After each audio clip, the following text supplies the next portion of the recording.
একটা গ্রামে নতুন নতুন বিদ্যুৎ এসেছিল। পুরো গ্রামের লোক অনেক খুশি ছিল। আরে বাহ!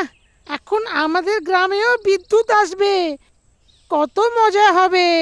হ্যাঁ হ্যাঁ ভাই, কেন না? এখন আমাদের বাড়িতেও পাখা চলবে, টিভিও চলবে, বাল্বও জ্বলবে। এসব তো ঠিকই আছে ভাইরা, কিন্তু বিদ্যুতের তার ঘরে ঘরে পৌঁছানোর জন্য খাম্বাও তো লাগাতে হবে। কেউ কি ভেবেছে কি ওটা কিরকম করে লাগাতে হবে? হ্যাঁ হ্যাঁ, আরে ভাই, এত কিসের ভাবনা এতে? ওই তো খালি শুনশান জায়গাটা আছে না, ওই রাস্তার কাছে, ওইখানেই লেগে যাবে খাম্বাটা। আর ওইখান থেকেই তারও সহজে সবার ঘরেও পৌঁছে যাবে।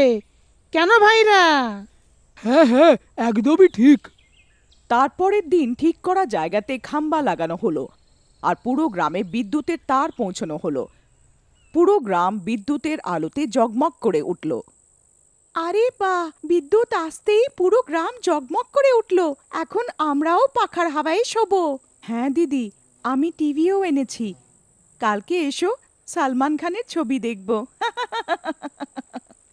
তারপর সবাই নিজের নিজের ঘরে শুতে চলে গেল। তারপরের দিন রামু আর কাকু ওই খাম্বার পাশ থেকে যাচ্ছিল, কিন্তু আরে কাকু ভাই, তাড়াতাড়ি এখানে এসো, তাড়াতাড়ি বাকি সব লোকেদেরকেও ডাকো। এইটা দেখো, এটা কি হলো? আরে, এই খাম্বার ওপরে এখন কে আছে? এ তো বিদ্যুৎ আসার পরেই লোকটাকে তো খেয়ে ফেললো। আরে ভাইরা, এটা কিরকম হয়ে গেল?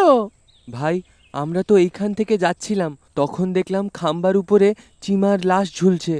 আমরা তো নিজেই ভয় পেয়ে গেছি। সব গ্রামের লোক অচম্বিত হয়ে গেল আর এইটাকে বিধির বিধান ভেবে চিমার লাশটাকে খাম্বার থেকে নামিয়ে দাহ সংস্কার করে দিল। তারপরের দিন এক মঞ্চলা ওই খাম্বার পাশ থেকে যাচ্ছিল। ও আখ মারে, ও লড়কি আখ মারে। আরে, এই খাম্বাতে কে ব্যায়াম করছে? ভাই, একটু কাছে গিয়ে দেখি তো। তারপর যখন রাঘব বিদ্যুতের খাম্বার কাছে গিয়ে দেখল, তো ও ভ্যাবাচাকা খেয়ে গেল। এই দৃশ্য দেখে ও ভয় পেয়ে গেল। আরে, এটা কি? আরো একটা লাশ! এটা কি করে সম্ভব? তারপর রাঘব সব গ্রামের লোকেদেরকে ওই বিদ্যুতের খাম্বার কাছে একত্রিত করলো। ভাইরা, এটা কি হচ্ছে আমাদের গ্রামে?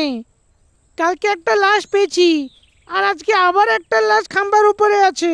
ভাই, এটাও তো হতে পারে কি এই লোকেরা রাতে খাম্বার কাছে এসে থাকবে আর অবুঝ হওয়ার জন্যে বিদ্যুতের তারের সাথে এঁটে গিয়ে থাকবে। হ্যাঁ ভাই, আমারও তাই মনে হচ্ছে। এরা দুজনই মূর্খের মতন কাজ করেছে আর বিদ্যুতের সঙ্গে চিপকে গেছে। তারপর সব গ্রামের লোক মিলে ওই লাশের শেষকৃত্য সম্পন্ন করলো আর নিজের ঘরে চলে গেল। কিন্তু এ কি, এই লাশের খেলা রোজের হয়ে গেছিল। রোজ সকালে খাম্বার উপরে একটা লাশ থাকতো। এই ভয়ানক দৃশ্য রোজ দেখে দেখে গ্রামের লোক ভয়তে থাকতে লাগলো। তারপর সব গ্রামের লোক একটা পঞ্চায়েত ডাকলো। ভাইরা, এখন তো মনে ভয়েই ঢুকে গেছে। কে জানে কার হবে আজকে শেষ দিন। ভাই, আমার মনে হয় এটা অন্যমনস্কর ব্যাপার না, এটা অন্য ব্যাপার। এটা নিশ্চয়ই কেউ জেনে বুঝেই করছে। একটা একটা করে সব গ্রামের লোকেরা মৃত্যুর মুখে চলে যাচ্ছে।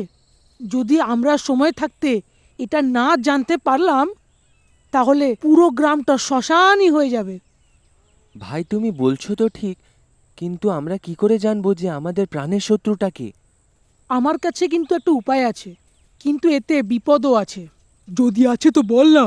এটা কি ভাবছো? এখন কোথায় আমরা ভয়ের থেকে বাইরে আছি? একটু ভয় আরো বেশি হবে। তারপর রাঘব সব গ্রামের লোকেদের কাছে ডেকে ওদের কানে আস্তে করে কিছু বলে। বুঝলে ভাইরা, তো মনে থাকলো আজকের রাতের মিশনটা?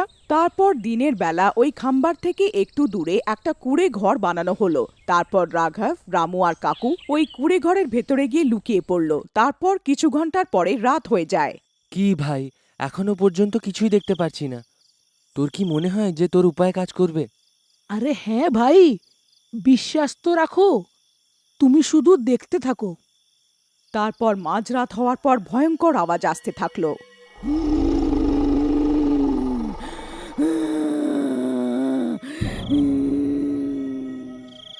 আরে, এটা আবার কিসের আওয়াজ? আমার তো এখন খুবই ভয় করছে। আমি তো আগেই বলেছিলাম যে এটা অনেক জোখিমের কাজ। ভাইরা, রোজ একটা লাশ পাওয়া যাচ্ছে। এখনো কি কম বিপদ আমাদের গ্রামের উপরে? এখন যখন এখানে এসেছি তখন খোঁজ করেই যাব। তখনই ওই খাম্বার তলার থেকে একটা বুড়ি শাকচুন্নি রেগে মেগে মাটির থেকে বেরিয়ে আসলো।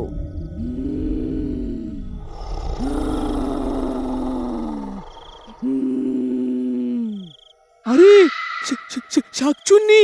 এইটা তো আমার ভাবনারও বাইরে বেরোলো। ভাইরা, আমি চললাম এইখান থেকে। আমার খুব ভয় করছে। আরে তুই পাগল হয়ে গেছিস? দেখতে পাচ্ছিস না ডাইনি কত রেগে আছে? দাঁড়িয়ে যা এখানে। এই জায়গার ব্যাপারে সে জানে না। না ভাই না, তোমরা মৃত্যুর মুখে যাও, আমি পারবো না। কাকু কারোর কথা শুনল না আর ভয় পেয়ে ওই কুড়ে ঘর থেকে বাইরে বেরিয়ে গেল আর নিজের ঘরের দিকে দৌড়াতে থাকলো। ওই দেখে শাকচুন্নি ওই নিস্তব্ধ রাতে নিজের শিকার খোঁজা শুরু করলো। কাকুর পায়ের আওয়াজ শুনে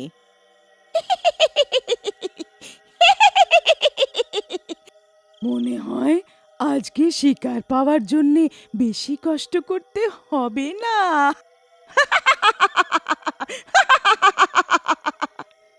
তারপর শাকচুন্নি পায়ের আওয়াজের দিকে হাঁটতে থাকলো আর কাকুর কাছে পৌঁছে গেল। শাকচুন্নি কাকুর রাস্তা আটকে দিল। কোথায় পালিয়ে যাবি? আজকে তোর দিন আছে। আর দেখ, তুই আমার সামনে এসে গেলি। আমায় ছেড়ে দাও, আমি তোমার কি ক্ষতি করেছি? আমাকে যেতে দাও। বিগড়িয়েছিস? আমিও তোমার কিছু বিগড়াইনি। তো কেন গ্রামের লোকেরা আমার ঘুম থেকে জাগালো? এটা তুমি কি বলছো? আমরা কি করেছি? কেন মারছো আমাদেরকে? হুম,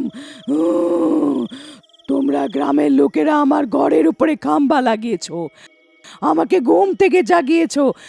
আজকে তোমরা বাঁচবে না। আজকে সবাইকে ভুগতে হবে। সব মরবে, সব। এই ভয়ঙ্কর দৃশ্য রামু আর রাঘব লুকিয়ে লুকিয়ে দেখছিল। ওদের বন্ধুর ভয়ঙ্কর মৃত্যু দেখে ওদের আত্মা কেঁপে উঠল আর ওরা দুইজন কোনো আওয়াজ না করে ওইখান থেকে লুকিয়ে চলে গেল। শাকচুন্নি আবার খাম্বার তলায় চলে গেল আর ওরা দুইজন ভয় পেয়ে নিজের ঘরে ফিরে আসে। তারপরের দিন আবার একটা পঞ্চায়েত বসলো। জানতে পারলে কি কি ব্যাপার এইটা? কে এরকম ভয়ানক মৃত্যু করছে? তারপর রামু আর রাঘব পঞ্চায়েতকে রাতের ভয়ঙ্কর দৃশ্য বিষয়ে বলল আর ওই খাম্বার কাছে নিয়ে গেল। কাকু লাশটা নিচে নামাও আর এর দেহ সৎকার করো। বুঝতে পারছি না এই শাকচুনির কথার মানেটা কি। কি আমি ওর ঘুম ভেঙে গেছি? তখনই পঞ্চায়েতে এসে থাকা একটা বয়স্ক লোক আগে এসে দাঁড়িয়ে পড়ল। আমি বলছি, আমি এই গ্রামের এই পুরনো লোক। যেই জায়গাতে এই খাম্বাটা লাগানো হয়েছে ওইখানে অনেক বছর আগে একটা লাশ পোতা হয়েছিল। এখন অবধি ওই শাকচুন্নি শান্তিতে ঘুমোচ্ছিল, কিন্তু এইখানে খাম্বা লাগিয়ে আমরা ওর ঘুম ভাঙিয়ে দিয়েছি। এখনো ওর কষ্টতে একটা একটা করে সব গ্রামের লোকেদের মারবে। তো এখন কি করা যাবে?